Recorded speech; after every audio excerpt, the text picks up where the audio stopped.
Welcome to the Upshot, Multi-World Disc Golf's podcast about the latest in the disc golf world. I'm the publisher, Charlie Eisenhood.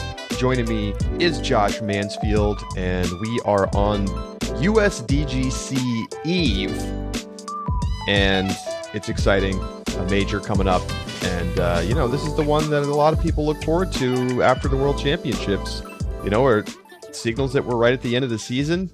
It's all coming down to this final stretch, and players trying to make their final stamp on the year and get a coveted title. There's not so many players who have won multiple USDGCs. A lot of players still looking for their first. And of course, we also have the Throw Pink Women's Disc Golf Championship, which, I get the whole thing about, you can't call it US Women's Championship because we already have US Women's Championship. It's still weird. Like, I feel like setting it apart in this weird way doesn't feel great to me, but I don't really know what you do about that. I'm just as excited for the FPO side of this event, to be honest. I mean, Kristin Tattar is going to be here, folks. Don't forget about that. So, this is going to be super exciting. Josh, are you pumped? I am pumped. I don't know if you've been watching social media, Charlie. There's some unfortunate news. Kristin Tattar is in question right now as whether or not she will make it. Oh, no. She's having travel areas. They are not fully convinced of her 14 days outside the Shenzhen zone. Oh, no. And so she posted on her social media. She's not out for sure, but she was supposed to be in the United States by now and is not. So, yikes. Quick update. That is an unfortunate one, to say the least. So what does she say exactly?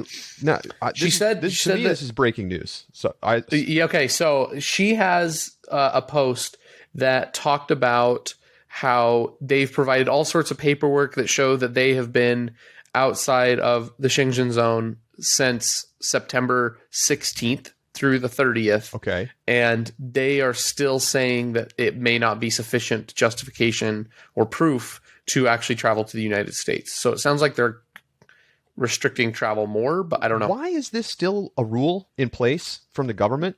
I have to be honest. It makes no sense. We let people in from other countries that have way worse COVID situations than what's going on in Europe. I really don't understand.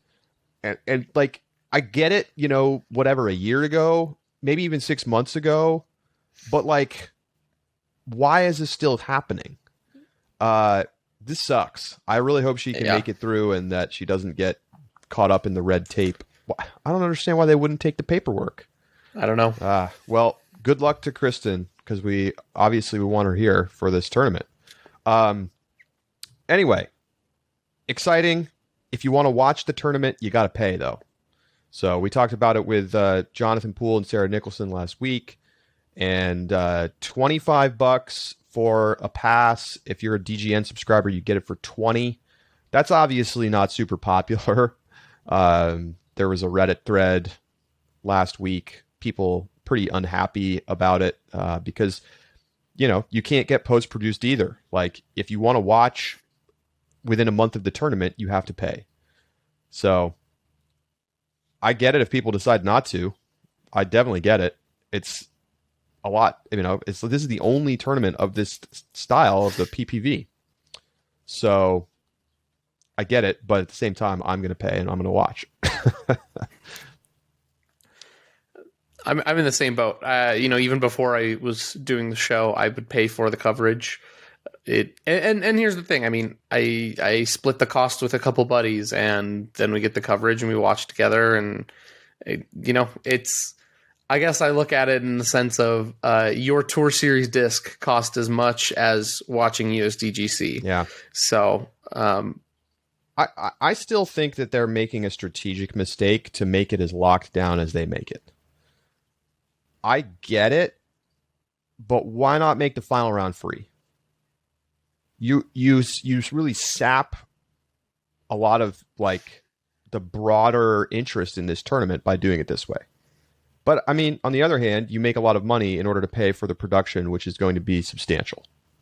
There's going to be a lot of people and a lot of cameras involved in this production.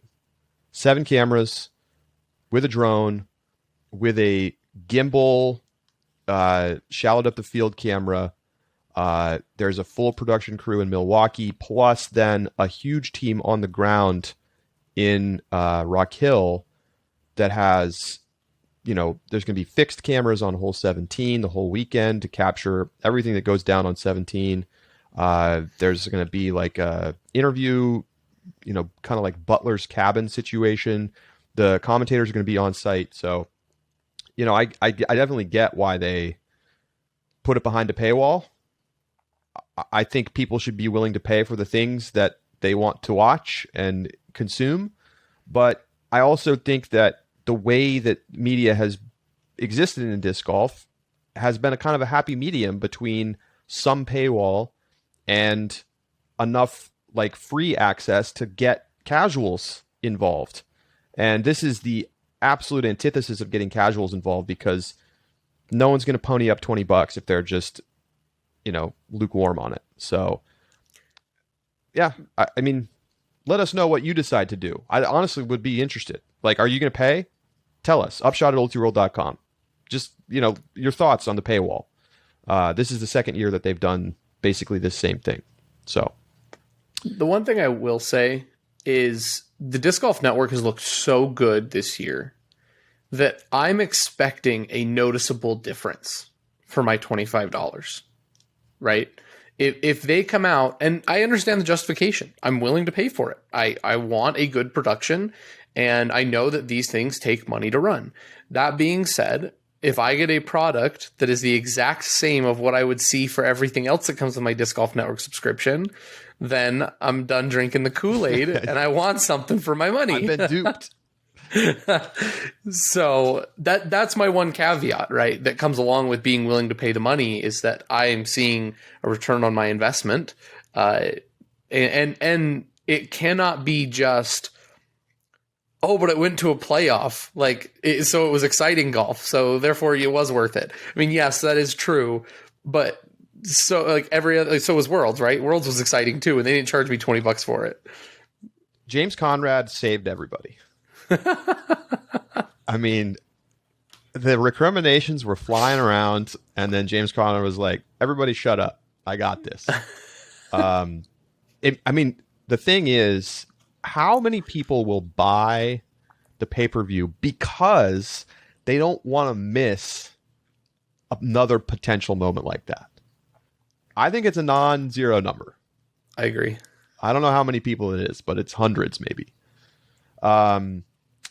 All right, let's get into this a little bit. We've got a lot to get to. Juliana Korver is going to be joining us later in the show. Super excited to have her back and talk about this course and the history and what it means. She's going to be in the booth this weekend with Hannah Macbeth, calling the action from the Throw Pink Championship. It'll be Ian Anderson and Philo Brathwaite in covering USDGC. So same crew as last year. Terry Miller on the course. Terry Miller doing post-round interviews. It'll be Nate Perkins on the course checking in as a reporter. So that's your crew in Rock Hill. Now, let's talk about the course changes. First and foremost, there's always changes. Nothing too dramatic this year. A couple of changes. The biggest one we've already discussed, maybe ad nauseum at this point, which is that they've really rearranged hole 9 entirely. We've talked a lot about the poles that they've put in right off the tee, but that's not the only change to the hole. They basically completely redesigned it so that it is now like a weird long fairway out to the right that then hooks up and is like a narrow little peninsula green. And, so it's going to be very easy to go out of bounds. Definitely a high risk, high reward type of hole. This is classic USDGC. If you want to attack, you're probably going to have to throw through the poles. You can lay up. You can dodge the poles entirely. I mean, I've already seen some videos on social media of this. You can just lay up to the fairway, pitch up, and take your 3.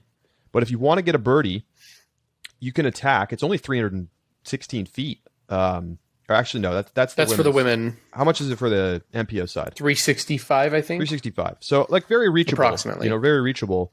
But you're going to have to contend with going over OB basically the entire way And, there's like a kind of the forehand's not super perfect because there's a tree on that side. It's like more of a natural backhand hyzer shot. But, they've been tinkering with this hole for years.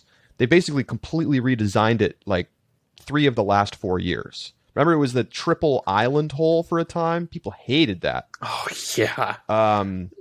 So that's the hole that Macbeth took like a 10 on that year that he was injured.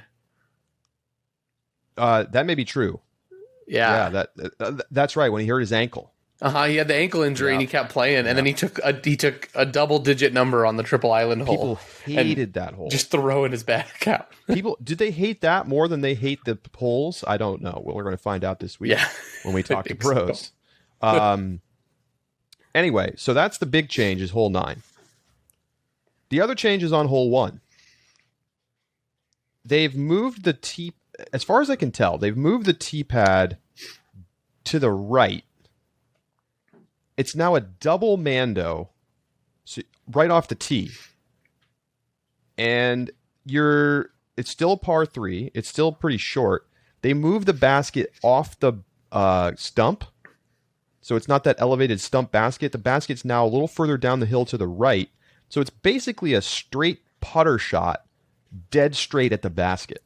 Now, this is according to the caddy book. So we'll see when we get on the ground if that's what it looks like. But it's probably going to be a backhand shot now, not the Mando forehand that has been in the past. I mean, even James Conrad threw a forehand on this hole. Now it looks like you just want to throw something dead straight through the double Mando and right up to the basket. This has always been a weird hole to me. Yeah, this new hole seems fine. I actually liked hole 1 in the past.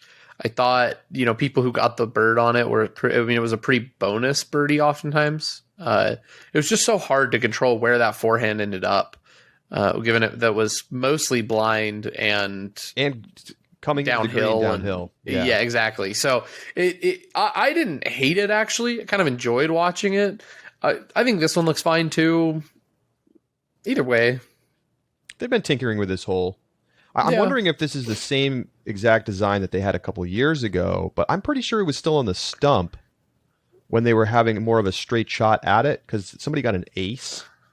Like a skip ace, maybe? I don't remember. It wasn't on the stump if they got a skip ace, was it? That's what I'm thinking. So we'll see. We'll see when we get on the ground. But those are your 2 major changes. If there are other changes, they're very minor. Otherwise, it's exactly the course that everybody knows. So... I kind of like that it's not too much change. We'll see about hole 9 and how it plays. They're still trying to make that hole work. They've never really figured out a style for it that they like. So, going to be interesting. This is a very demanding course. Mm-hmm. For all the complaints about the gimmickiness of the various elements of it, it does demand a lot of different shot styles. And Josh, I think the big thing is, we talk about it every year. I mean, James Conrad, for sure, the outlier. This is a very lefty-friendly and forehand-friendly course. One of the most so on tour. I would dare say the most so on tour. Like, I can't think of one that is more favorable. A lot of the lines are more accessible to the forehand. The greens play safer oftentimes for forehands. It makes it so that considering lefties that you normally wouldn't consider during the year is actually important enough that like you could pick them in your top 5. Like Nathan Queen or Chris Clemens, not an unreasonable top 5 pick. They play well here because the course just suits them so well. I mean, just to mention, they've both finished in the top 10 each of the last 2 years. And they're solid players, but they are not regular top 10 finishers on tour. And then they show up at USDGC and they're finishing in the top 10. I think it shows you 2 things. Number 1, yes, 100% lefty friendly. I think it's even more lefty friendly than it is forehand friendly because generally lefty backhand is going to have more power than a righty forehand for most players. right? Because just a backhand goes further. Eagle as the exception. Well, I mean, that guy has... It's freaky deaky stuff, you know. He looks like a baseball pitcher. He really does. The layout that he gets on his forehand is insane. I mean, it's unbelievable. But you know, Chris Clemens only has, I think, 2 top 10 finishes this year on the Elite Series, and it's kind of a similar story last year, just a couple, and then you know, finishing inside the top 10 at one of the most important majors of the year. So. Real quick, Charlie. I thought last year Chris Dickerson finished in top 5, like every tournament, basically. Didn't he have like 3 or 4? Dickerson was unbelievable last season. Yeah.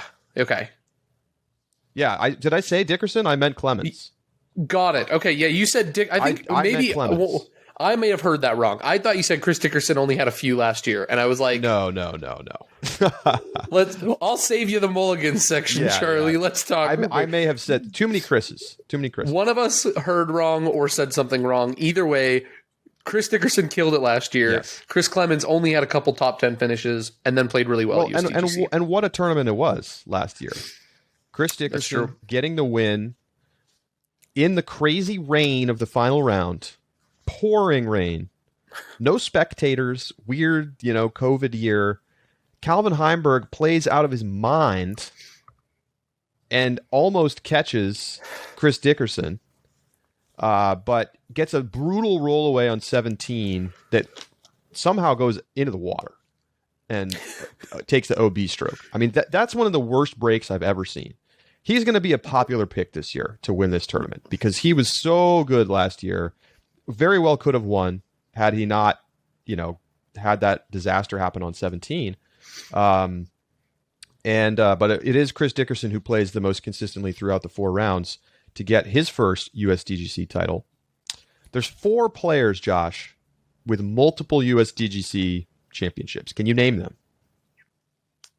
I know Schustrick is one of them because I knew he had back-to-back because they skipped 2011, I think. That's right. So he got 10 and 12. So, I know Schustrick has it. He has 3. Okay, so he's got a third one. I knew about the 2, but I didn't realize he had the third. Ken Climo, I know he's got a handful. He's the record holder. He has 5. Yeah.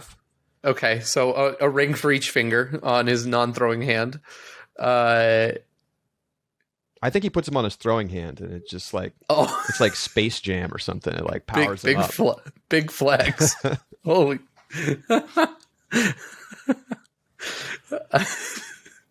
That's 2. One of them's easy, I think. I'm just imagining now somebody throwing a disc with 5 championship ring-sized rings on their hand, and just seeing him on a course and being like, "What are you doing, clown? Clown? What is this? He's gonna knock you out with his 5 championship rings." I mean, he would. If you saw a random person with rings of that size on their hand throwing a frisbee, you would be like, "What in the world is going on?" I would be wondering what was going on. But if I saw it was the champ, I would be hyped. Right. If it was the champ, that's different. But anyway, Paul McBeth's got a couple. He's got 2.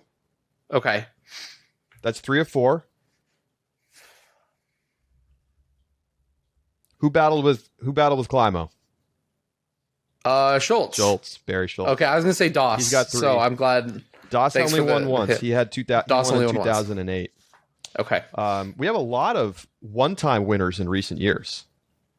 We had Dickerson in 2020, Conrad in 2019, McBeth won in 18, his second. Nate Sexton in 2017. What a fantastic tournament he played that year.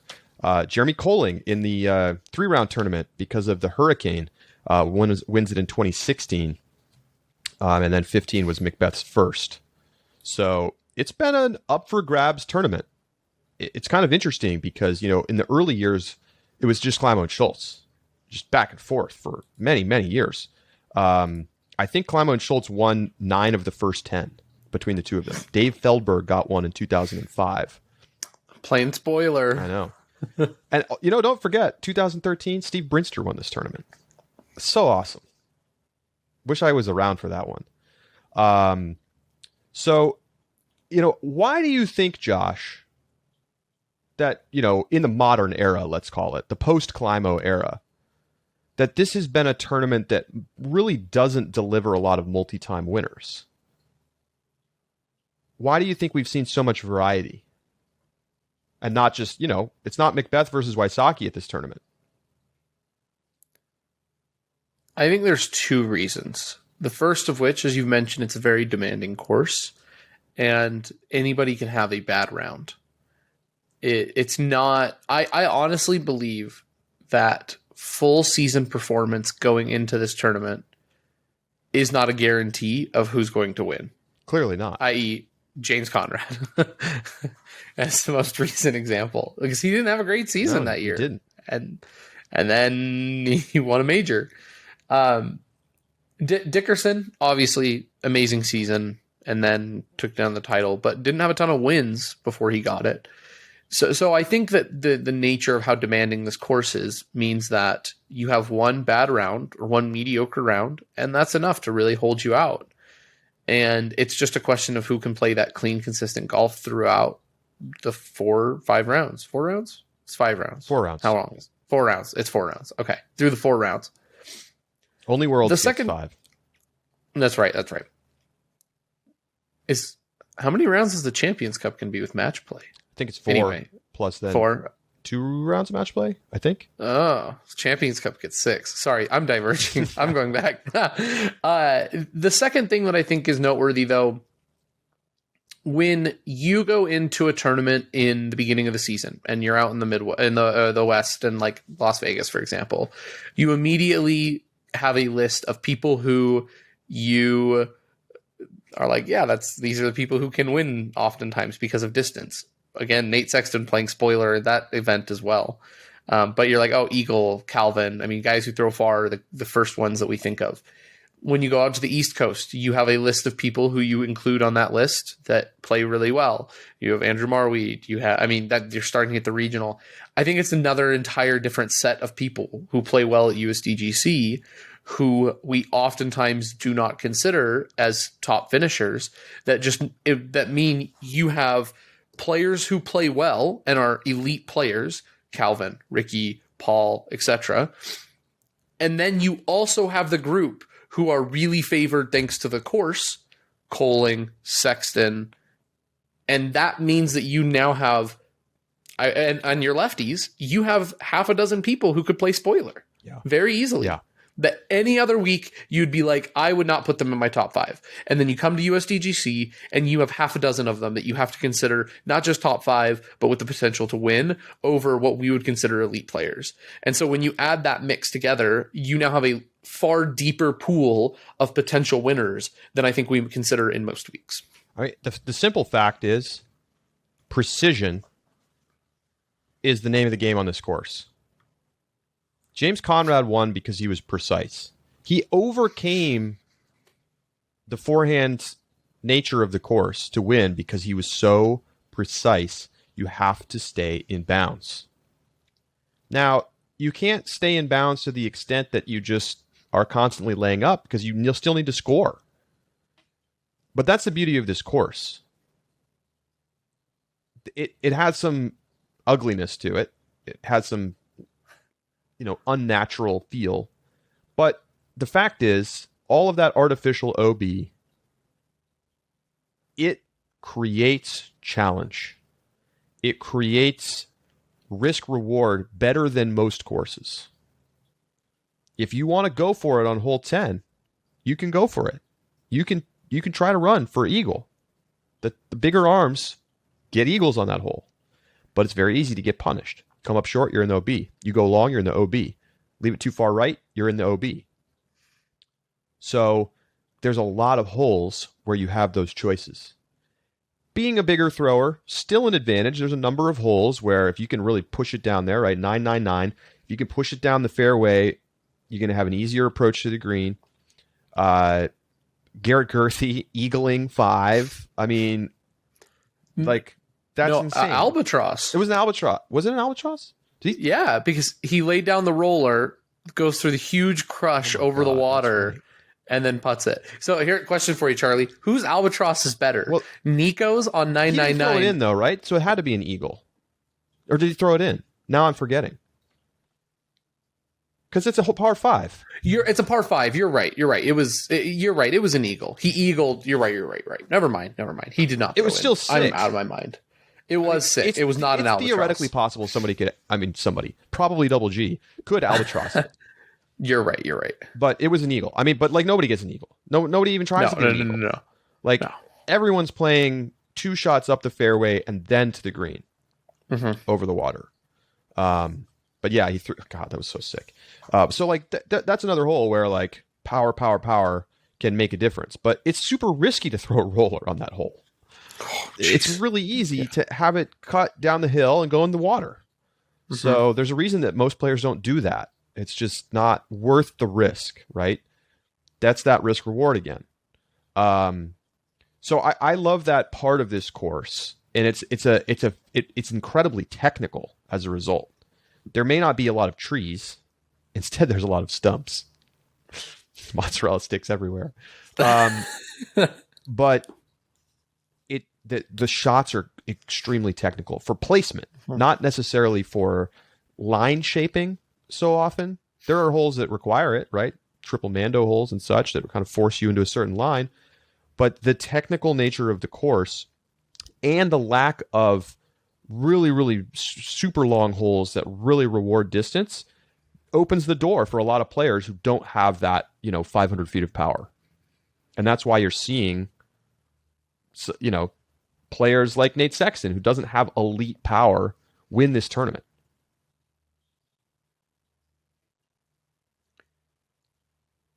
I love the drama that comes with it because of that need for precision, right? And the how close it can be.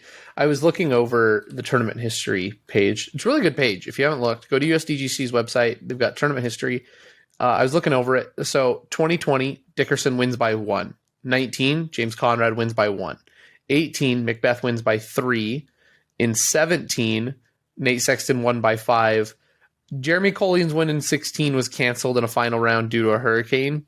So he won by 4, but it's typically closer. But I mean, in previous years, 15 was win by 5, but then you have 14 playoff, 13 by 1, 12 by 2.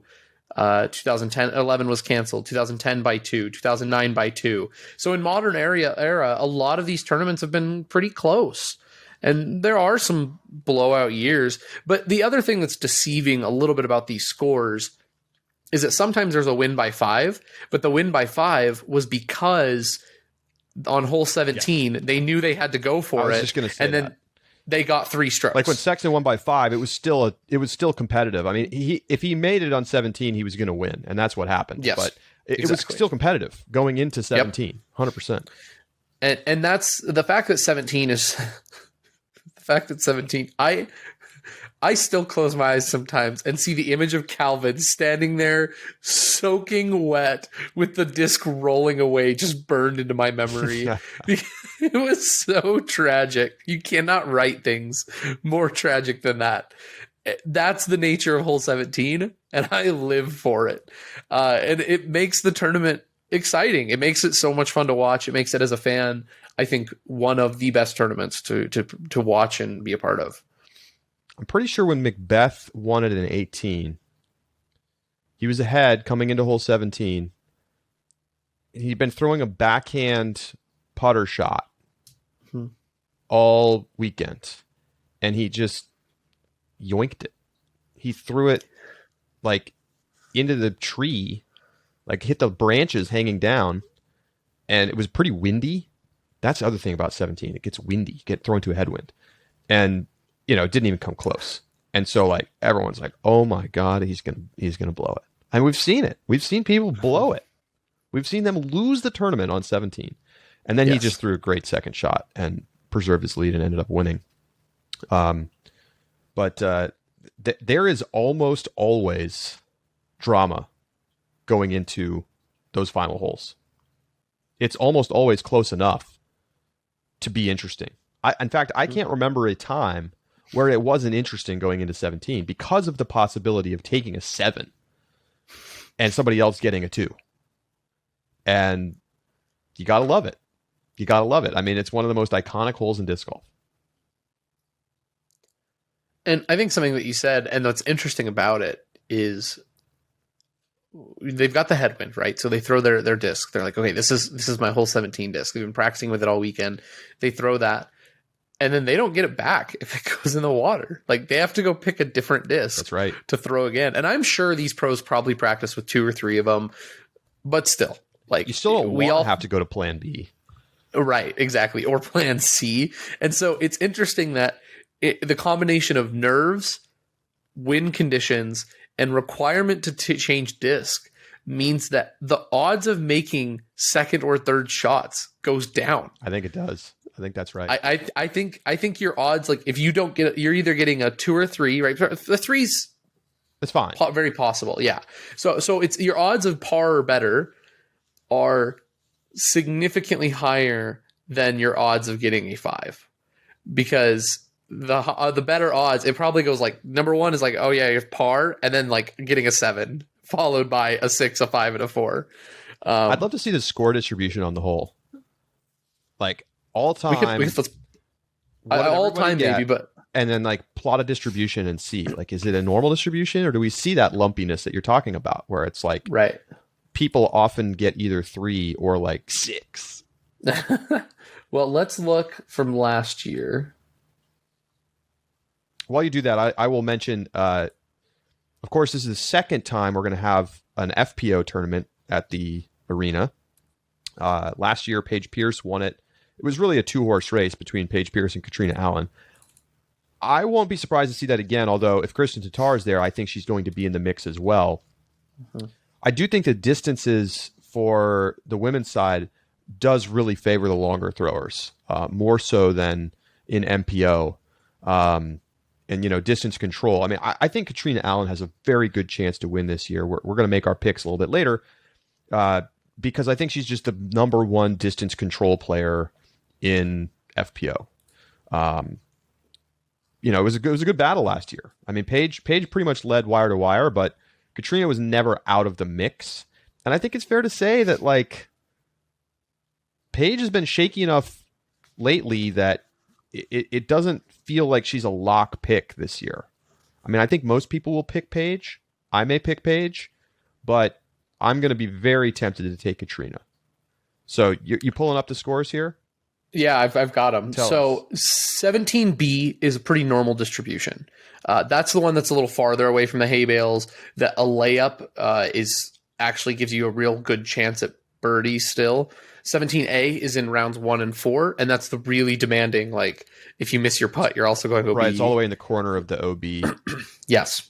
So in round 1, and this is just last year, so this is not the cumulative stats we would love, but so in round 1, there were 15% birdies and 54% pars. There were 5% bogeys, 12% double bogeys, and 14% triple bogeys. Wow.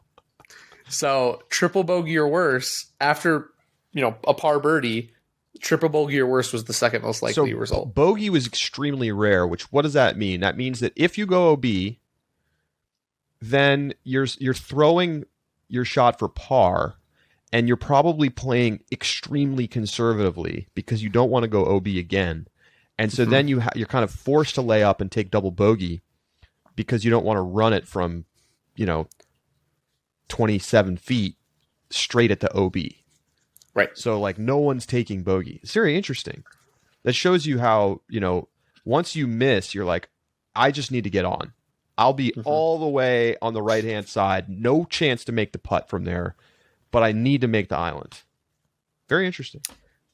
In round 4, there were more pars and birdies, 26% birdie and 49% par.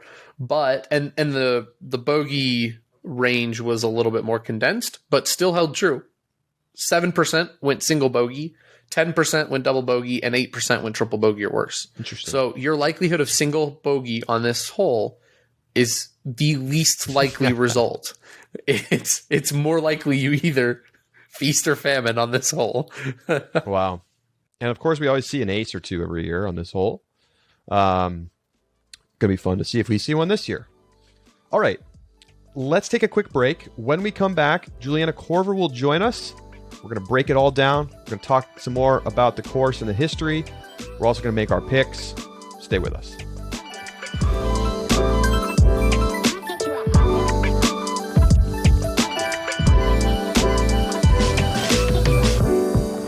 The Upshot is presented by Pound Disc Golf, makers of the best bags in the sport. From 3D modeling to technical materials, Pound utilizes current technology to push product development beyond the current boundaries. But fancy software and high-tech materials mean nothing if you're not part of the actual building and testing of the bags. From the initial sketch to pattern sets, Pound cuts the materials and sews the prototypes together, ensuring that design and materials come together to achieve their ultimate goal, performing for players under all conditions. Check out the options at pounddiscgolf.com. Touring disc golf professionals understand the need to stay focused on their game plan during rounds. When they're focused, they're confident. And when they're confident, performance peaks. This is why so many touring pros wear Diameter apparel. Simply put, Diameter apparel is really, really comfortable, allowing players to stay focused on their game. Diameter apparel also happens to look amazing. Order online or find currently released designs at your local disc golf store.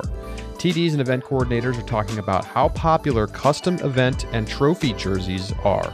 Breathable, durable, beautiful, Diameter apparel.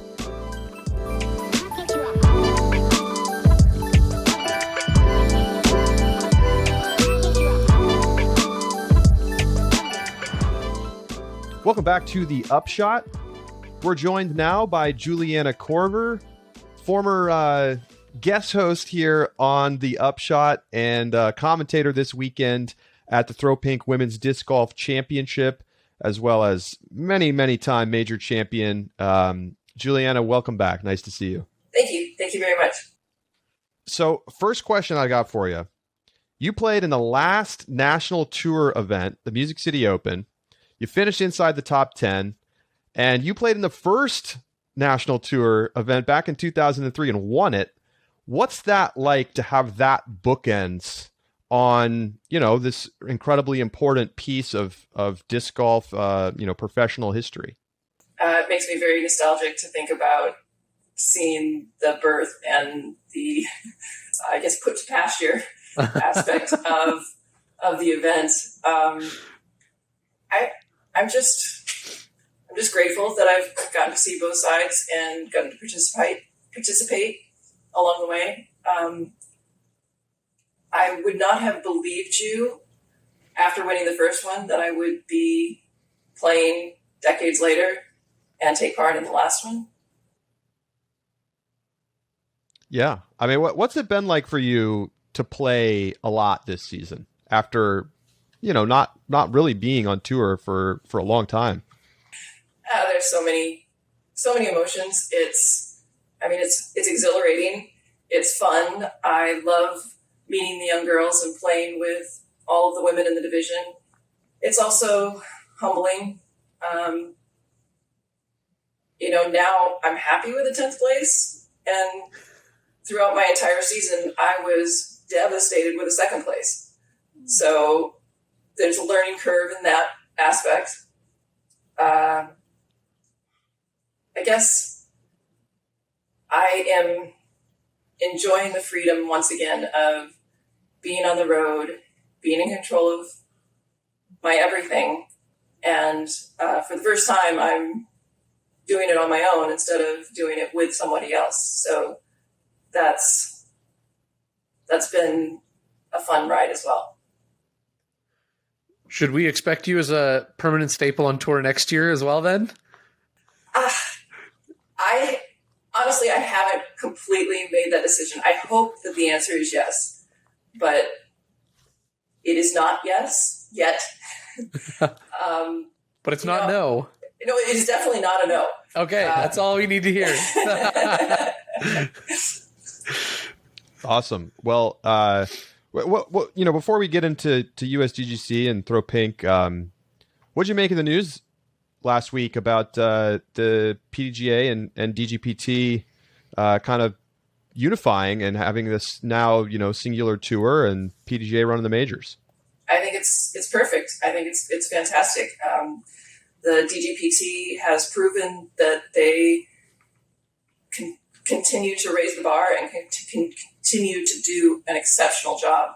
And they really put the players first. And the PDGA has so many other branches that really probably should be more important to them, the growth of the sport and beginning players. And so they don't need to keep chasing this particular part of their organization. And somebody else is doing it fantastically. So support that part and go do the other things that are more important for your bottom line. So onto the Throw Pink Championship then and USDGC. A little bit of history. You've played in some USDGCs. I don't know how many exactly, but you are the only FPO player to ever cash at a USDGC. What does that title mean to you? I mean, you're a multi-time major winner. You have so many accolades that we lose track of them all. What does it mean to you then? And where does this accomplishment rank in some of your other victories? As I look back, it ranks number one. At the time, not even close. At the time, it was like, oh, that was cool. But now, maybe it's because nobody else has done it. Maybe it's because we don't play the same, FPO doesn't play the same courses as MPO anymore, so you can't compare. But you can still get a general idea, and it feels like the divisions have grown at different rates, that the MPO is much farther from the MPO 20 years ago than the FPO is from the FPO 20 years ago.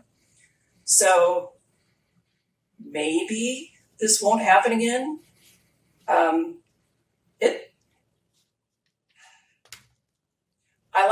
When I was playing, I compared myself. I would allow myself to be satisfied with my play, not based on whether I won or not, but based on whether I would have cashed in the men's division. Wow. And, you can't do that anymore. But if you could, it doesn't happen very often. And so as I look back, I feel like that was more of an accomplishment than winning against the women. And it might be more relatable to the men at the level of play that a particular woman was playing. So, yeah, right now as I look back, that's what I'm most proud of. I remember when you were hosting earlier this year, that's when we found out that this Throw Pink Women's Championship was going to be happening. And I remember you talking about having sort of mixed emotions about the event because you like the idea of seeing Paige Pierce and Katrina Allen competing on the USDGC, course with the men and seeing how they could stack up.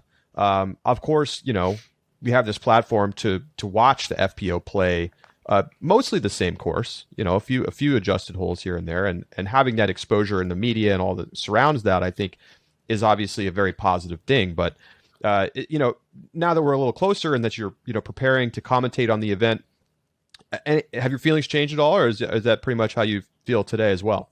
It depends on if you're asking the modern, I'm familiar with how the current system works me, or the old school me. The old school me says, this is a travesty. The women need to be able to have the opportunity to compete against the guys. The new me understands that this current tour is providing a lot of money for the top women, and to give up that opportunity plus the sponsor bonuses and the exposure on the women's side is crazy. So I guess what I would ideally like is that they're separated by a weekend, and so that the women could do both. But then you lose the hype of having it all as one. I don't think many current day women are upset about the opportunity loss of playing in the men's division, and I doubt any of them are considering it. But again, the old me thinks, gosh, that was really fun. So no, Charlie, she feels the exact same as she did earlier this year. You're right. Yeah.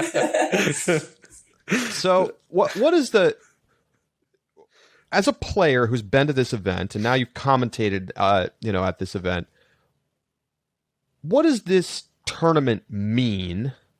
And do you feel the sense of import and history when you go to Winthrop and Rock Hill and Do I? walk on to, yeah. Yes, absolutely. 100% I do. I don't know if that is because of my history here and because the very first year, which I didn't play, I played the second year. I wished I had played the first year, but I went and played women's nationals instead. It was the first time that any of us had felt appreciated on that level, felt like we were actually professional athletes. And it was so far advanced in the prestige and the aura around the whole event. It was just massive. And I don't know how much of that is still different, or it's probably still there, but I don't know if it's above and beyond what everything else has. I just think that the old school players can't feel any different but the way that they felt the first time they came here. Yeah. Yeah. So let's talk a little bit about the course. I know it's different than it used to be. I mean, it's always changing. What do you think this course demands from players if they want to be successful? Precision. Controlling the edge after a long shot so that you can stay in between the lines. It requires confidence in the face of a new challenge. There are often things that people haven't seen before. You could find yourself in a situation where you might have to shape the same shot, but now you're doing it without having gotten into trouble first. So I'm going back with precision. It takes precision in the flight line and in the way that you can get the disc to land. I want to ask, I guess, a bigger question than for this tournament writ large. Last year it was the Women's National Championship because we didn't have the U.S. Women's, the U.S. Women's Disc Golf Championship. This year we've had that major. To me, though, the Throw Pink Championship still feels like it probably carries more weight. Do you agree with that sentiment? Do you think that this tournament holds the weight of a major, and where does it rank along other majors that we've had this season in terms of importance for the winner? I don't think I'm going to be able to answer that completely until the final putt is put in and I can feel the magnitude of it. But just by virtue of the fact that you had to qualify to get into this tournament makes it feel much more prestigious. Right. Do you think that the nature of the course favors a certain type of player? And, you could answer this for MPO and FPO because the answers might be different. You talked about the precision. What is the skill set that a player has to have to be able to be successful out here? With we talked a little bit about this earlier in the episode, but, on the MPO side, we've seen a lot of different winners, not necessarily always the big 10, 50 plus names. And then, really the one data point we have last year, Paige and Katrina just stomped everybody. And, Paige gets the win, kind of goes wire to wire. So it feels sort of like distance was important for the women, maybe not as much for the men. Where do you see the kind of like skill set required to do well? So one thing that always seems to be the same on this course is that any player, one bad round can take them out of contention. So you don't have to have the 4 best rounds, but you have to be able to not have a bad round. There are holes out there, well, actually not so much anymore as in the past because, for example, 17, you can't just keep tin cupping 17, and you could in the past. And there were other locations where that could be the case, and now they've got drop zones. And so, you might take a knock on your score, but you're not going to take 17 or 20 on hole.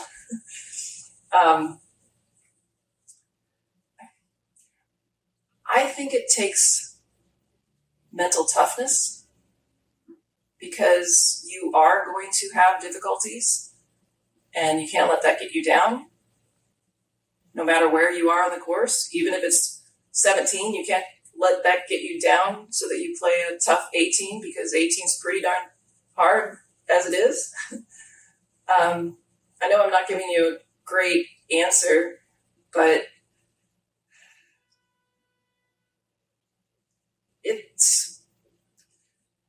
I don't think it's a specific skill as far as distance putting, upshots. It's be able to have a full package 4 rounds in a row. Gotcha. Yeah. I mean, we've seen that every year.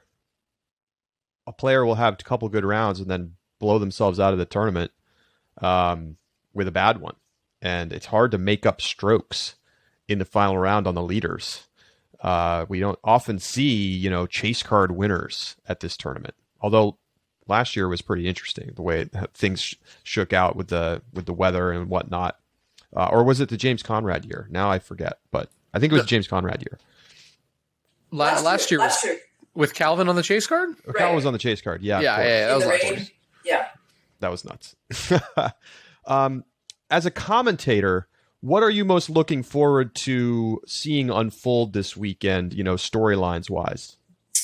Oh, you're asking me the part that I'm not good at, the storylines. I like to speak to the technical difficulties and strategies of the particular holes, and given a specific location, why that might be tougher shot than it looks like on camera, because maybe the topography of the land, your footing, or a low clearance or something like that. That's the part that I like to speak to, the storylines. Let me change my question then. I mean, feel free to give the storylines if you want, but what holes are you most looking forward to watching that you think are the most interesting out there? Okay, I can't wait to see Kat play hole 8. Last year, she birdied hole 8 with a massive roller, and hole 8 is the one that's the first one by the baseball field. Right, so through the trees, and then the basket is along the edge and up around the corner? Right.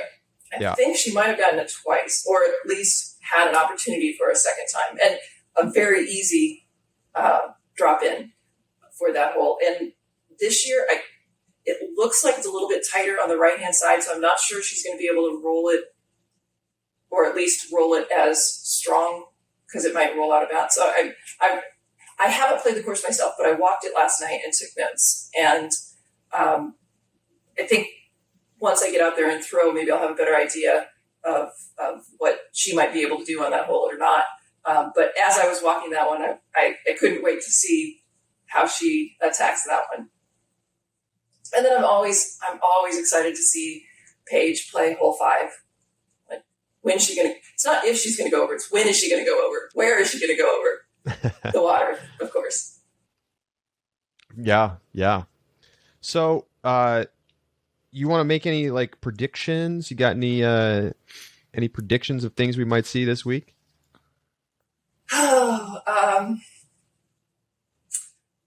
I'm anxious. I'm also anxious, I guess, to see Maria Oliva play the course. I don't believe she was here last year, and she's been doing really, really well on tour. She's got crazy good power, and when she's on putting, she's as good as most. And I think that she could do exceptionally well if she's under control out there.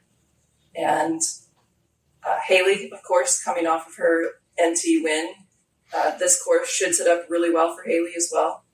So I think they're both going to be exciting to see how many birdies we can get out there. All right. Well, thank you so much for coming on. We're excited to hear you in the booth. I thought you did an awesome job last year, and I will see you down there. Looking forward to saying hi in person. Excellent. Thank you. All right. Juliana Korver, she'll be on the mic for the Throw Pink Women's Disc Golf Championship, breaking it all down just like that. So check her out. Juliana, we'll see you in a couple days. Thank you. We'll be right back.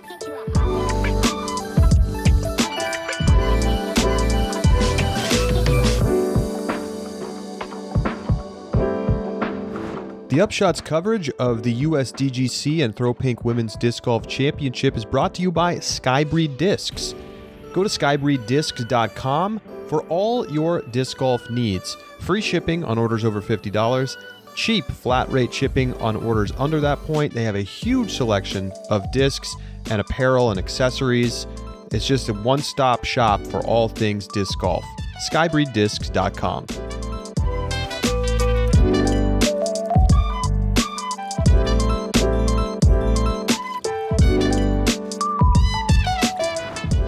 Welcome back to the Upshot. Great to hear from Juliana. And look, she's just, what a mind for the game. You know, and like, I appreciate, right? She's forthright. She's like, I don't know the storyline stuff. That's not my thing. I'm going to talk to you about the golf. I love that. We don't have a lot of people like that in disc golf, I think, that can really talk about the golf and break it down. Nate Sexton. Mm-hmm. Juliana. That's your list right now. Sorry, everybody else. Other people, people talk about the shots and stuff, but like, they really have insight. They really have insight. And so she's so good on the mic. I can't wait to have her in the booth. So, all right, look, it's time. It's going down. We got to make our picks. These are the toughest picks of the year. These are the toughest picks of the year. Because the thing about like Worlds, the other majors, they move around. So you're like, I mean, I don't know this course. Like, it's at altitude. I don't know. Like, let's pick the people who live at altitude. USDGC is the same thing every year. Little tinkering here and there has not changed the nature of this course. So we have history. We can look back and see, here are the people who play well here. Here are the people who do not play well here. And that gives us a lot of information. So it makes it tough because there's a lot of people who feel like they could win. I don't think there's ever been a year where I feel like there's a bigger group of people that could win. Literally, I mean, I'm not sure that I think Coling could win again, but any of the people who've won really in the last 5 years are on that list. All the 1050 players are on that list, including Eagle and Ricky, who've not won this tournament. The lefties you have to look at. The power forehand throwers you have to look at. The people who've been having a great season you have to look at. Adam Hammis, hello. Forehand, hello. Putting, like, he could win this thing. So it's all going down. We also need to pick some over-unders. You got anything lined up, Josh? Let me come back to that. I have a couple I'm formulating, but I'm not there yet. Dwell on it, but let's get to our picks. Let's do it right now. We're going to start with the Throw Pink Women's Disc Golf Championship. Josh, I'll let you decide if you want to go first or second.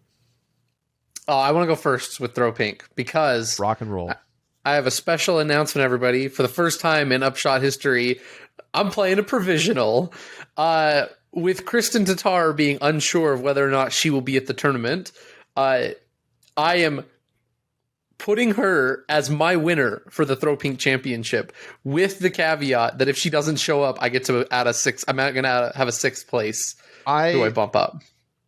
I accept. Okay. I think that's fair. I am basically going to do the same thing. Perfect. I think, given the uncertainty, we need to be able to pick her in case she plays, but if she drops, then we'll have 5 other picks in place. So you're taking her to win. I'm taking her to win it, though. Wow. Look, head-to-head after Worlds, I don't think she lost to any of these women. And granted, she hasn't been playing for, competitively at least over the past. I mean, she has actually. There have been some competitive European tournaments since we've seen her last in the States. I think she can do it. She's got all the skills she needs. She plays great. I think she can win this tournament. Afterwards, my provisional winner, if Kristin does not show up, or second place, Katrina Allen. She just came off. She won MVP. She's had a couple of fourth place finishes recently, but the win at MVP I think was really big. And last year was a 2-horse race, and I think this year that Katrina just has been the better player. I in a lot You of think situations. Katrina's the better player than Paige? No, that's a spicy take, my friends. That's not right. That's not right. It's not correct. But I feel that recently, I don't know. That's not right, though. I don't agree. I don't know why I'm picking Katrina, but I'm doing it. Look, I certainly don't think it's a crazy take. I mean, but I'm going to save my own thoughts for my own picks. Okay. All right. Sounds good. You're right, though. She's not been the better player, but for some reason, my gut instinct is telling me she won Worlds. Right, the Worlds thing. And then MVP, I think Katrina can do this. I've got Paige Pierce next. She was just so dominant here last year, even coming off of a terrible Music City Open. I think she can turn it around. For me, Sarah Hokum is after that, my fourth place, I guess. Forehand, distance forehand. She was third here last year, and I think she just sets up well for the course. If we're talking about precision, my fifth place pick is Missy Gannon. No one more precise off the tee than Missy Gannon, and I think that's going to be it's going to favor her a lot. My provisional fifth place pick, I've gotten sixth, I guess technically, Owen Scoggins, who played well here last year. Also, precision is the name of the game. Amazing putter. She's the one who, if Kristin does not show up, will be my fifth place. Owen Scoggins is like the pace car out here.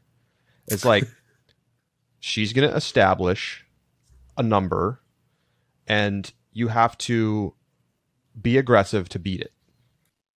Because she's going to hit the fairways. She's going to make the putts. She's not going to make a lot of mistakes. And she could win the tournament if other people make mistakes. Now, she does not have the highest ceiling. This is clear. But she's going to set the pace. So I like the pick. All right, here I go. I am not taking Kristin Tattar to win. I am taking Katrina Allen to win. And I mean, I think the Vegas odds would be on Paige. But I think there's been enough shakiness in recent play from Paige to make me a little bit nervous. In some ways, I feel like Paige played almost one of the best tournaments she played all year was Throw Pink. In ways, like this style of course, I don't think really favors her. I mean, yes, there's some long shots, and she can certainly take advantage of the fact that she's the longest thrower, but she's also prone to going out of bounds a lot, and that's very punishing at Winthrop. So I think that Katrina's fairway control can outweigh Paige's putting superiority.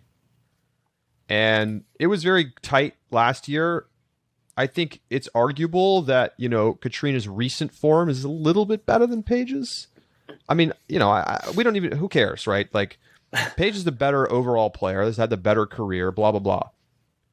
Ultimately, when we've seen the pressure rise this year at Worlds, it was Katrina that came away with the big shots. And I think that, actually her MVP Open win gives me confidence too. Not just because it was a win, but because it's a course that requires a lot of different shot making the same way you're going to see at Winthrop. So I'm taking Katrina. I'm taking Kristin in second place if she plays. So that's my provisional. Third place, I have Paige. Second, if there's no Kristin. I think those three players are going to separate. They're going to separate. Like we saw last year. Fourth place, I have Haley King. I think Haley has a chance to win. But the roller coaster ride stuff, that's not going to fly out here. You can't take double bogeys and then, try to back it up with eagles and stuff. I don't think this course sets up well for mistake holes, because I think if you take a couple mistake holes, all of a sudden you're 6 strokes back and it's hard to make up ground. So she obviously has the skills, but I just don't know that I trust the game to succeed with all of the OB everywhere. Missy Gannon I have in 5th place. She's just having a great season. Simple as that. She's in great form. I think she's going to be competitive. I don't think she can win, but I think that she's going to be competitive. And then I have Heather Young, who played well here last year in 6th place. Kind of my own Scoggins pick, I guess. Similar type of situation, reduced power, but precise and great putting.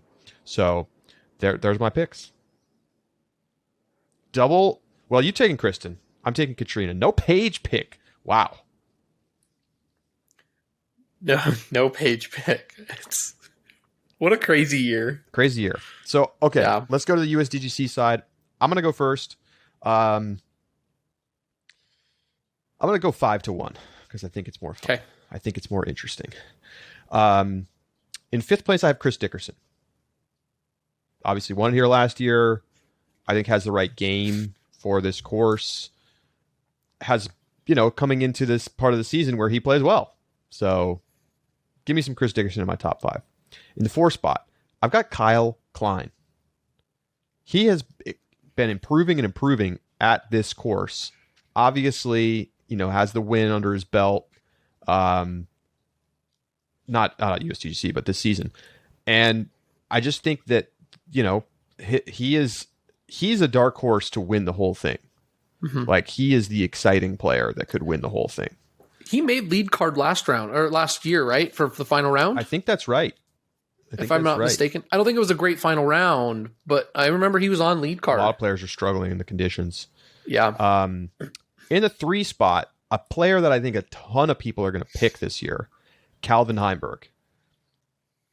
Can he win? Yes. I mean, he showed us in the final 2 rounds, and particularly in the final round last year, that he can absolutely win this tournament. I just think there's 2 players above him that I have playing a little bit better. In the 2 spot, I have Ricky Wysocki. Unfortunately, I think the heartbreak is going to continue for Rick. Oof. He's just not going to quite get the job done. And this is like the bugaboo tournament for him. He just can't get the win here. He's played really well. He's been in the top 3 many times. Can't get the win. And I'm calling it to happen again this season. In the 1 spot, drum roll please, I'm not taking 3X Macbeth. No. I'm taking Eagle McMahon, the forehand champ. He took MCO off. He's getting ready for the tournament that matters the most. It's very clear that this course sets up incredibly well for his game, and I think he's going to find the rhythm this year. And it's just a matter of time, isn't it? He's going to get one. This, to me, could be the start of the Eagle McMahon era. If it's not already started, this would put a stamp on it. First U.S. championship. I see it. I can see it unfolding in my mind. The forehand's going to be on fire. I think it's his time. Players that missed the cut, for me. Adam Hammes, first out. He could win. The putting plus the forehand, he could absolutely win. And Macbeth. I just don't think I can trust Macbeth right now. If the circle 2 putting is on, the circle 1 putting is off. If the circle 1 putting is on, the circle 2 putting is off.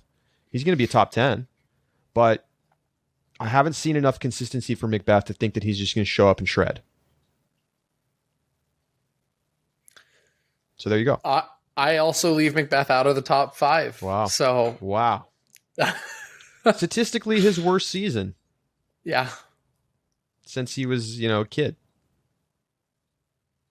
Yep. So, I, however, am not leaving Adam Hammes off. I've got him in the 5 spot. Okay.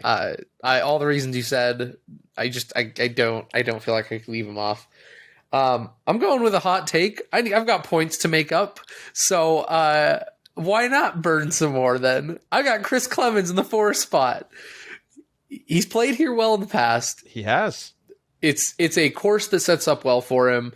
And this he's getting a top 5 this year. He's going to do it. I really like Chris Clemens. I really enjoy watching Chris Clemens play. So I've always rooted for him, and he's been in better form lately too. Yeah, I think this could be a good year for him. However, I also have the same top 3 guys that you do in a different order. I have Eagle in third. I think the Eagle is going to have a hole 17 blow up. I don't know if it'll be in the final round or if it'll be in round 2, but Eagle's going to throw OB, and then he's going to dump his bag into the pond and then walk up to 18 with a putter. Okay. Over under. Okay. Eagle on hole 17, 2.5 OB strokes in one of the rounds. So do you understand what I'm saying? Yeah, you're saying that he's gonna have to go play the island drop zone. Right. So if you go 3 OBs, then you go to the drop zone. Does putting OB count? Yes. Okay, so if he goes OB, then hits the green, and then puts it out of bounds. This is for a single hole in one of the rounds. One round. This is not total over the tournament. Over under 2.5 OBs in one round on hole 17 for Eagle McMahon. I'll take it. I'll take the over. Take the over. He's calling it the epic blow up. All right. So put it in the books. Yeah. Put it in the books. Yep, there it is. That's right. That's it. That's all I got for you. Eagle McMahon's gonna have a whole 17 blow up. So, I've got Ricky in the 2 spot, and there's just what is sports if we don't have superstition? I just don't think there is anything left. There's nothing left to sports if you don't have the superstition. Sorry, Ricky. You are like the Packers in the NFC Championship. You just can't get it done, man. By the numbers, you have every skill necessary to do it. It's not his tournament. And so I got Ricky in second place. Dang. I have Ricky though second pick. That's brutal. I though have Calvin Heimberg taking the win. There it is. You're right. I mean, he plays well here. I think he's hungry for that win. I think after last year, and especially from this season, I feel like he has something to prove. And this is the chance for him to do it. And I think that that's going to put him in a great state. And if there is a player who I think has the capacity to just play good golf all the way through and he did have that miraculous charge. The difference is that's not oftentimes the way you think of Calvin having to win a tournament, right? I think when Calvin wins tournaments, it's because he just plays good golf, nothing flashy, plays it well, and he gets it done. Lead and extends the lead and wins the tournament. And so I've got Calvin taking this down. There it is. I've got one more over under for you, Charlie. Hit me.